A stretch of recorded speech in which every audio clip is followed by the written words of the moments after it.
primeiro a gente tinha que pensar sobre a identidade, a construção da identidade dessas várias juventudes, né? E poder produzir uma noção coletiva do que é a juventude. Porque nesse processo de individualização profunda, né, do que a gente tem vivido, quanto ideologia política, ideologia econômica e a atuação, né, do sistema contemporâneo, a individualização é uma estratégia de dominação. Então, no contexto ainda de um grupo virtual, isso era sempre uma questão para a gente poder pensar como que a gente vai poder criar uma experiência que faça sentido falar em luta coletiva.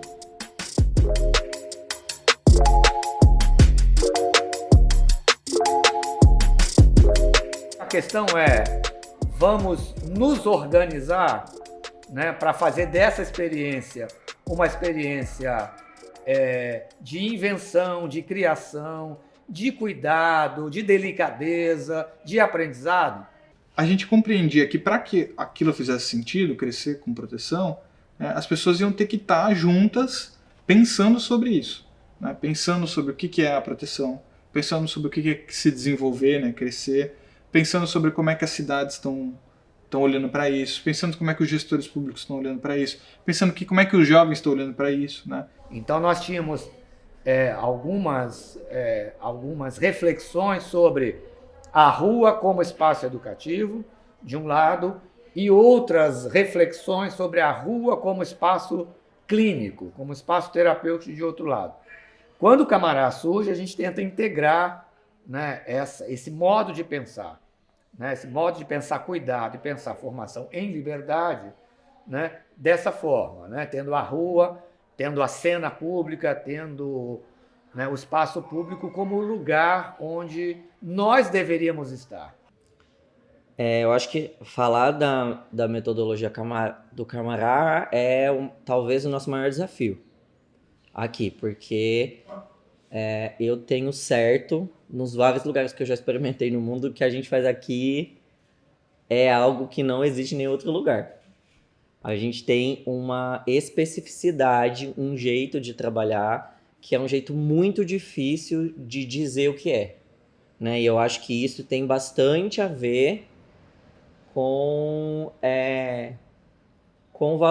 ética mesmo, sabe? Eu sempre fico pensando assim de que a gente não tem uma metodologia para ser reproduzida, a gente tem uma ética de trabalho e essa ética é que forja diferentes maneiras de fazer o trabalho. Assim, para o Camará, o importante é a convivência, né? Estar próximo, estar convivendo ali, todos juntos. E o CCP, ele começou no momento de pandemia, então, assim, não foi possível fazer da forma como se desejava, que era estar próximo, né? Ter os encontros entre os jovens, então foi tudo de forma online, né? E foi a primeira vez que nós tivemos que fazer isso, né? O Camará teve que se aproximar das pessoas de forma muito mais fria, assim, né? De forma distante e tudo mais. E aí a gente tinha mesmo o receio, será que isso vai dar certo? Como é que será que vai, né? Vai se desenvolver tudo isso, né? E aí nessa construção, a gente foi pensando numa divisão de uma estrutura, né, formativa que envolvia um momento em que estava todo mundo junto, para a gente poder discutir, se conhecer, né, estudar o que eram esses direitos humanos que a proposta do Crescer com Proteção apresentava, né, de uma forma que juntava com a arte, com a cultura, com a realidade dos territórios, né. E aí dividir em grupos, em 3 grupos a princípio, né? Que a gente acabou chamando de polos, né? O polo 1, que envolvia as cidades de São Vicente e Praia Grande, que elas estão mais próximas geograficamente e socialmente. O polo 2, que envolvia então Mongaguá, Itanhaém e Peruíbe. Isso a gente pensando numa sequência no mapa aqui da região, da Baixada Santista e do Vale do Ribeira. E o polo 3, que eram as cidades do Vale, então Ilha Comprida, Cananéia e Iguape. Mas daí a gente pensou, nós estamos interessados em diversidade. E essa região é formada por várias diversidades. Então a gente tem muitas comunidades caiçaras, nós temos quilombos com terras demarcadas, temos terras indígenas, temos jovens que vivem em cidades muito pequenas, né? Ilha Comprida é muito pequenininho, Iguape é uma cidade pequena, que tem aí na cultura, na religião, histórias fortes. E temos cidades grandes, como São Vicente, tem 600 mil habitantes, Praia Grande, 300 mil habitantes. E outras menores, Mongaguá, Itanhaém. Então a gente tem esse cenário. A ideia de 32 jovens, né, que é 32 que, na verdade, são 4 por cidade, né, ela parte de uma compreensão de que, do Unicef, principalmente, né, de que a gente precisa estar junto de algumas pessoas que elas vão multiplicar aquela experiência, né? E aí, essas pessoas jovens, pela nossa própria cultura política, né, elas geralmente são compreendidas como lideranças, né? Ou como, mesmo quando a gente fala em mobilizadores, né, multiplicadores, tem sempre a ideia dessa pessoa que vai liderar o processo, né? A nossa ideia era que eles pudessem de verdade assim, se colocar ali e falar, ó, eu sou desse jeito e a gente está querendo construir tal coisa, né? Quem que tá afim? Como é que a gente faz junto? Né? E aí cada um foi encontrando um pouco o seu lugar, né? E a ideia era que isso desembocasse na formação dos núcleos, que são os núcleos de cidadania de adolescentes e jovens, né? Em cada cidade. Né? E aí isso muda também a nossa chave de organização. Então, aí não passa a ser mais um olhar de polo, né? Porque a gente mantém os 32 juntos, porque a gente acha que isso é essencial, né? Que todo mundo esteja sempre junto para conversar, para estudar, para pensar, né? Não perder esse fio da região, né? Mas aí a coisa começa a ficar num olhar muito mais específico da cidade, né? Então aí a gente pensa assim, que a nossa organização ela fica encontros, né, no mês, né? Um encontro em que todo mundo se junta, um encontro com os NUCAs, né, cada NUCA de cada cidade, um encontro de estudo com aquelas 4 pessoas daquele território. Então se elas estão pretendendo fazer ações no NUCA que discutam racismo, então a gente vai olhar para a questão do racismo, né? Se é sobre o trabalho, então a gente vai estudar o que é o trabalho, né? E aí uma semana de supervisão.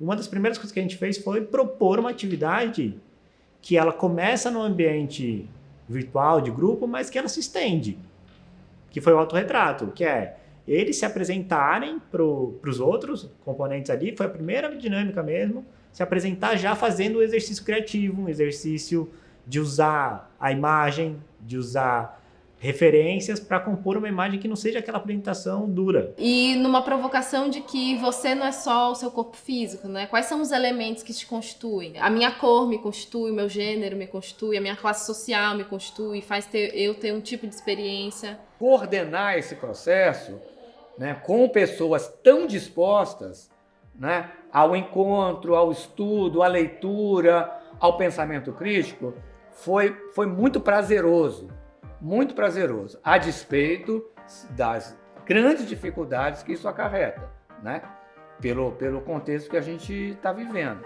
Agora, começamos a nos encontrar, né, já fizemos alguns encontros presenciais que só confirmaram e só reafirmaram que o trabalho que esse grupo de trabalhadores e trabalhadoras produziu nesse período deixou marcas profundas, né, na vida e na formação desses jovens e dessas jovens com quem a gente se relacionou. E aí ficou um processo de 1 ano quase, onde a gente via um enquadramento da pessoa só, que era da cintura para cima e tudo mais. Então a gente chegava lá e falava, nossa, essa pessoa é muito diferente do que eu achava, ou, nossa, ela é exatamente igual como eu imaginava, ou, você é muito mais sério no negócio online, você é muito mais divertido ao vivo. E aí essas dinâmicas que a gente foi construindo, e essas dinâmicas, né, do reconhecer mesmo o outro, assim, né, novas camadas dessa relação, acho que fortaleceram muito o grupo de volta, dá um ânimo, um gás, inclusive entre eles mesmo, sabe, dos NUCAs.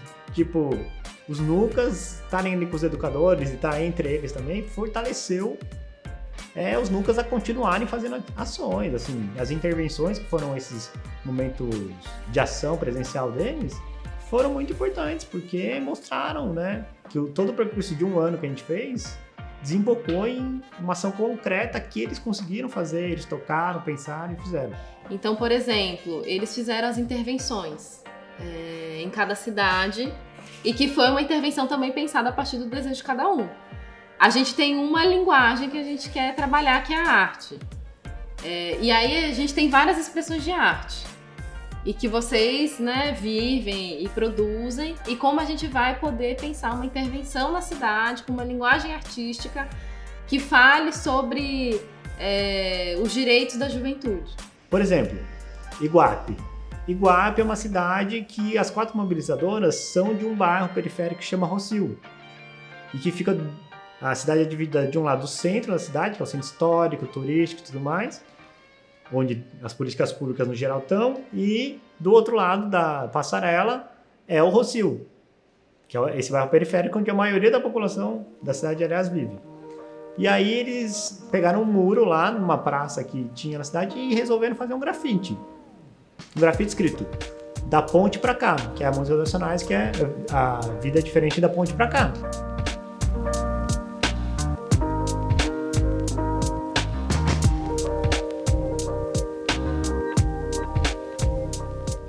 E aí é essa intervenção que a gente, né, pode olhar e falar assim, é apenas um grafite no muro. Só que o grafite no muro, ele mobiliza pessoas, entendeu? Mobiliza pessoas que passam ali e vêm, né, o negócio sendo feito, passam depois e vem o negócio pronto, olham para a mensagem, conhecendo a música e falam, por que está escrito isso aqui? E pensam, ou não conhecem a música e olham para aquilo e falam, o que isso significa, né? E também o sentido de pertencimento daquele espaço pelo grupo do Nuca, né? E aí, depois uma dinâmica que a gente fez foi como cada intervenção dialoga com algum direito do Estatuto da Juventude e do ECA. E aí eles foram nos estatutos pensar o que a intervenção dos outros grupos tinha a ver com direitos. A nossa ideia era sair de uma educação política que se pautasse pelo que já está dado, né? Porque está na lei que o jovem é o sujeito de direito, que ele tem direito à participação, né? E a gente está falando para eles, vocês podem participar, mas não é só até aí, né? É por aí também, porque a gente tem que dialogar com o prefeito, com o vereador, com os gestores, com os conselhos, mas vocês também têm que se organizar para a vida, vocês têm que fazer arte, vocês têm que fazer encontro na praça para poder falar sobre o que vocês quiserem com a Dolly, tomando Dolly e comendo coxinha, né? E isso é ocupar a cidade de um outro jeito, politicamente, né? E daí, cara, a gente vê coisa muito doida, assim. A gente vê desde do clássico, que é tipo, aquela menina que ficava lá escondidinha. E semana passada a gente fez uma reunião e daí, tipo, ela tava bancando mano a mano ali com o secretário da Educação, que você olha e fala, caraca, tipo, que processo da hora que você criou, assim. Até o próprio processo de alguns entenderem que esse não é seu lugar no mundo, não é seu tempo. E daí isso não é desistência, não é fracasso, não é... É tipo assim, ele olhou pra si, olhou pra fora, olhou pra si e falou, cara, isso aqui não dá pra fazer agora no meu contexto.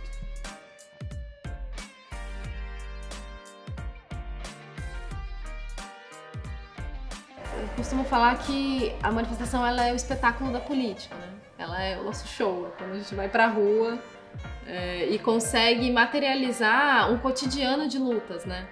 O despertar dessa juventude para as intervenções, né? As intervenções políticas, né? Sobre o que está se passando na nossa sociedade. Então, ter a solidariedade de discutir e apoiar movimentos e manifestações de rua para defender direitos humanos, para defender a democracia, né?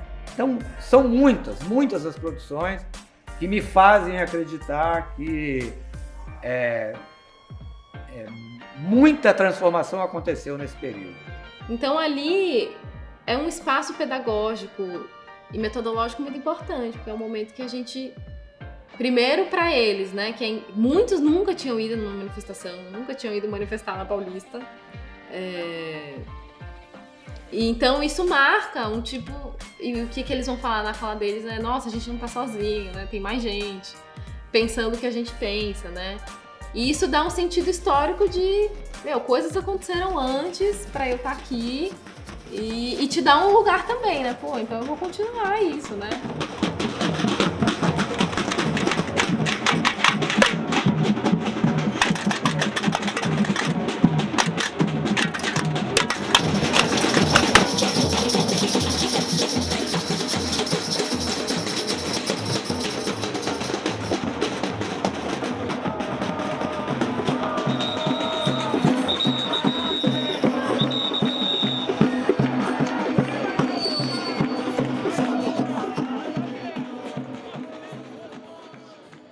Então daí, eticamente, a gente pensou, vamos contar essas trajetórias para que cada trajetória da Isabelle, da Sara, do João, do Cadu, essas histórias se transformem em histórias coletivas.